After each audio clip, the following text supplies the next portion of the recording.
Pernahkah Anda saat sedang berbicara kok tiba-tiba ngeblank? Anda lupa apa yang mau Anda katakan.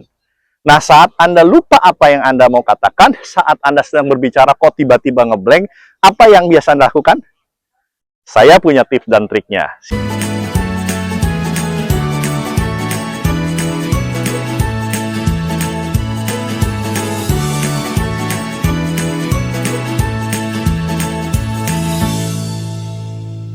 Salam harmoni, hidup sekali, hiduplah penuh arti. Saat ini saya masih di Amsterdam, di Belanda, dan saya akan mengajak Anda berbincang tentang tips public speaking. Tips public speaking apa yang akan saya sampaikan buat Anda? Yaitu, pernahkah Anda saat sedang berbicara kok tiba-tiba ngeblank? Anda lupa apa yang mau Anda katakan. Nah, saat Anda lupa apa yang Anda mau katakan, saat Anda sedang berbicara kok tiba-tiba ngeblank, apa yang biasa Anda lakukan? Saya punya tips dan triknya. Silahkan nanti kalau Anda punya tips dan trik lain, boleh kita berdiskusi, tulis di kolom komentar, sama-sama kita lengkapi. Nah, saya punya 5 hitungan jari ini. Oke, hitungan jari ini. Yang pertama apa? Yang pertama, jangan panik. Setiap orang pernah lupa. Saya pernah lupa? Oh, pernah. Saya pernah kemudian ngeblank? Pernah. Setiap orang pembicara pasti pernah mengalami itu. Tapi adalah audiens menyadari atau tidak. Nah, audiens menyadari atau tidak tergantung bagaimana cara Anda menyikapinya.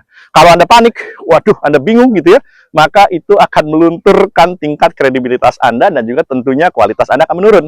Apa yang Anda lakukan saat Anda sedang grogi, saat Anda sedang tidak ingat apa yang Anda katakan, maka jangan panik, caranya adalah buat aktivitas jeda. Apa saja misalnya?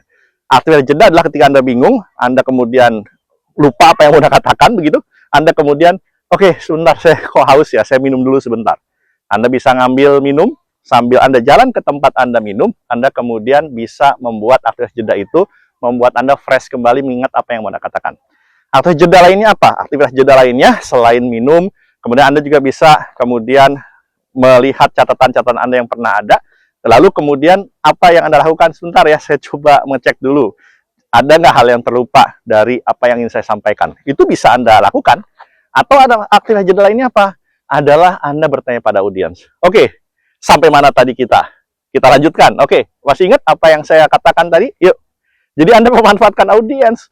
Tanya pada dia. Tanyanya bisa langsung Anda bilang saya lupa, atau Anda bisa tanya dengan hal yang sederhana. Misalnya, sampai mana tadi? Ada yang ingat nggak? Ayo, silakan. Siapa yang tadi ingat?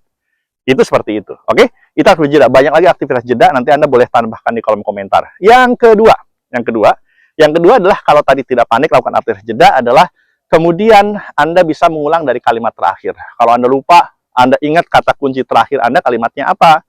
Lalu, oke, kita tadi membahas tentang reboisasi. Nah, misalkan seperti itu, Anda lalu bicara, lanjutkan ke reboisasi. Atau misalnya, ketika Anda jeda, aktivitas Anda lupa, maka Anda, oke, sampai di mana tadi?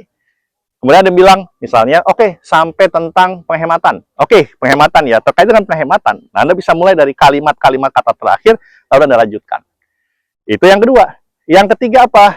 Seringkali kalau kita panik, aktivitas kita tuh misalnya, aduh, Anda ngeliat ke bawah, lalu Anda, aduh, bingung gitu ya. Atau Anda misalkan ngeliat ke langit apa gitu ya. Jangan lihat ke langit-langit, jangan lihat ke bawah, mata Anda fokus, bagaimana fokus ke audiens. Oke, audiens, kita akan lanjutkan kembali pembicaraan kita.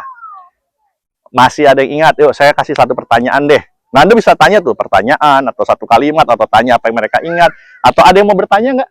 Itu seperti itu tuh aktivitas yang bisa dilakukan. Dan itu hanya bisa dilakukan ketika Anda melakukan aktivitas interaksi tatapan mata dengan audiens. Oke? Yang keempat apa? Anda harus punya kata kunci. Kata kuncinya apa? Maka biasa kalau saya mau bicara, saya punya slide-slide yang bisa saya gunakan untuk aktivitas mengingat kembali. Lalu bagaimana kalau saya tidak punya slide? Nah, Anda bisa lakukan catatan kecil. Biasa Anda harus terbiasa untuk bikin kisi-kisi apa yang Anda katakan.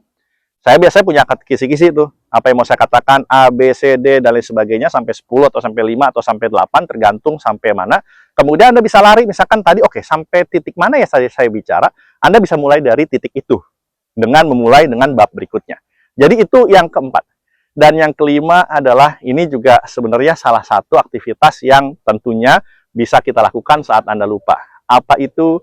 Adalah Anda harus sering berlatih. Loh, berlatih? Iya, supaya nggak lupa, maka Anda harus berlatih. berlatih misalnya ketika Anda punya catatan-catatan 1, 2, 3, 4, 5 gitu ya. Kemudian Anda lihat, oke, kalau seandainya saya lupa di bab ini, saya akan lari ke sini. Jadi setiap ada kata bridging itu jembatan-jembatan. Kalau lupa di jembatan yang satu, Anda lari ke jembatan yang kedua saja. Walaupun mungkin nanti tidak lengkap secara bab yang satu yang Anda mau bahas atau yang kedua yang Anda mau bahas, nanti bisa dilanjutkan dengan apa? Saat Anda ingat, Anda bisa tambahkan di saat Anda punya jeda waktu tambahan. Atau saat ada yang bertanya. Jadi ketika lupa, udah kayak lewat saja deh gitu. Ketimbang Anda fokus kepada apa yang Anda lupa, Anda fokus kepada apa yang Anda ingat. Jadi adalah latihannya adalah fokus kepada apa yang Anda ingat ketimbang fokus kepada apa yang Anda lupa. Oke? 5 hal tersebut, ingat apa saja? Yang pertama adalah jangan panik, tetap tenang, lakukan aktivitas jeda. Yang kedua apa? Yang kedua adalah Anda lakukan proses ketika Anda sedang berbicara dengan orang, ingat kata-kata yang terakhir yang bisa Anda lakukan. Kemudian saat itu Anda jangan lihat ke atas ke bawah gitu ya. Anda kemudian punya kata-kata kunci, dan yang terakhir latihan menghadapi worst case. Anda latihan untuk melewati jembatan-jembatan kalau Anda suatu saat lupa. Itu 5 tips dan trik. Kalau punya tambahan silahkan di kolom komentar, tambahkan pengalaman Anda, apa tips dan triknya, kita lengkapi kembali. Selamat mencoba. Tips dan trik sederhana dari Amsterdam, dari Belanda. Semoga bermanfaat untuk Anda. Oleh saya memberikan oleh manfaat untuk Anda semua. Salam harmoni, hidup sekali, hiduplah penuh arti.